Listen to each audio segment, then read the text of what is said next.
Assalamualaikum warahmatullahi wabarakatuh. Sugeng enjing para pemirsa ingkang linumatan kepanggih kalih kula Tegar Jati Jawi wonten acara pawarta semansa dinten menika.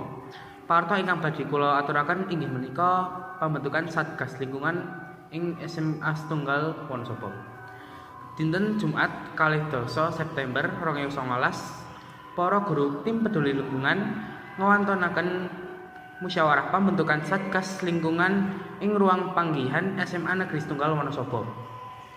Musyawarah menika dipundereki dening para siswa perwakilan kelas 10, 11 kalih 11. Satgas Lingkungan dipunbentuk amargi kahanan lingkungan SMA Negeri Setunggal ingkang kirang resik tuwin kirang lahan kagem tanaman.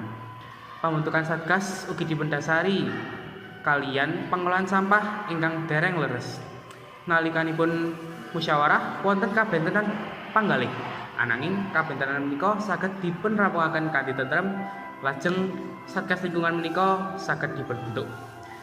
Cekap semanten pawarta saking kula, bilih wonten kalapatan kula nyuwun pangapunten, kula Tegar Jati Jawi pamit undur diri. Sugeng enjing. Wassalamualaikum warahmatullahi wabarakatuh.